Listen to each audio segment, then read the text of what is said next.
The potato is our flexible friend, and now is the time of year to get planting.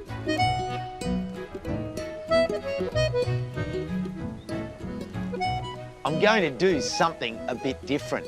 Today I'm planting out a mix of potato and sweet potato varieties into these large containers as a bit of an experiment to see which will give me the best results.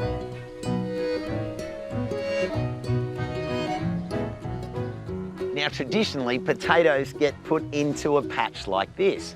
But the thing is, if you don't have such a patch and you've only got a small courtyard or a balcony or a rooftop, then growing them in containers is something we can all have a go at. I have varieties of potatoes and sweet potatoes which, in terms of their family relationship, are as different to one another as a rugby league and an AFL player.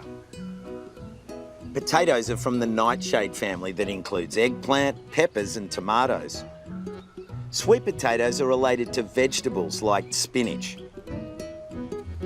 These containers are 85 litres. They've got plenty of depth for the potatoes to grow. Of course, if you get bigger containers, that's fine, but any container you use, make sure you have plenty of drainage holes.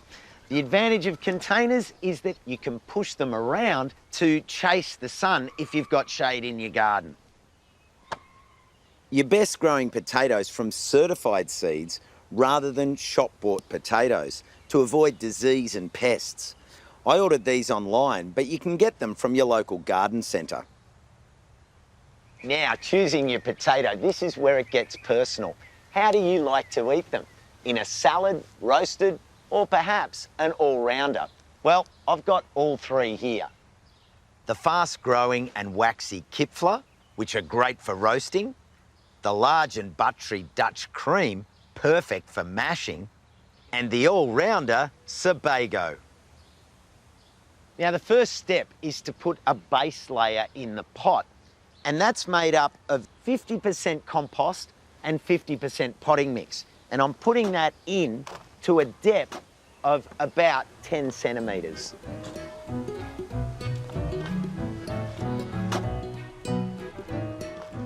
Now I'm going to add 3 potatoes, 3 different varieties. Don't overcrowd, and then cover them with another 10 centimetres.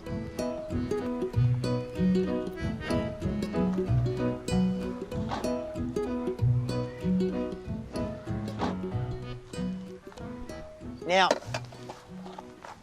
the new potatoes will grow above the seed potato, so that's why we want a deep pot, because as the shoot comes up, fill in around the shoot, and then a new layer of potatoes will grow there. The shoot will grow up a bit more, backfill it with some more soil, and so on and so forth, and you'll get lots of layers. The next step is to give it all a feed with some blood and bone, or similar all-purpose organic fertiliser every few weeks or so.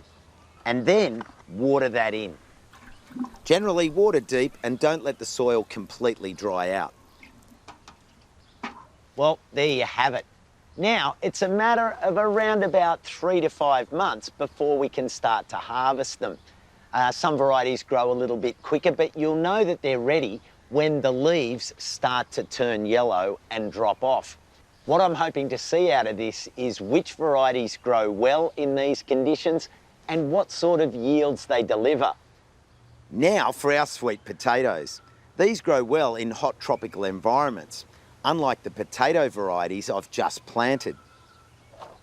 Sweet potatoes are better grown from an established cutting called a slip. There are several ways of doing this. Take a cutting from an existing mature plant and pot it up, or get a cutting or a shoot from a sweet potato that has been sitting in water or potting mix. I bought these online and they look pretty good. The roots of sweet potatoes sprawl across the surface to form runners, so a large pot is advantageous. The difference between the sweet potatoes and the normal potatoes is that you fill the pot right from the start. Okay, here we go. Now, the first thing is to make a hole. Make it reasonably deep. You can plant them in quite deep and then take the plant out. That's ready to go in.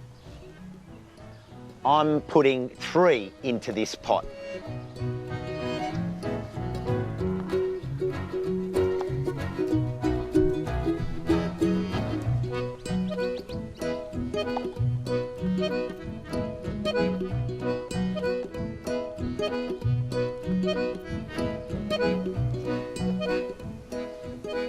A handful of organic fertiliser now and every month or so. Water in.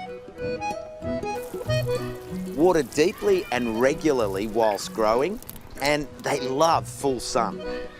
Mulch to keep moist. This helps deter weevils from laying eggs. There you go. How easy was that? All you have to do now is sit back and watch them grow.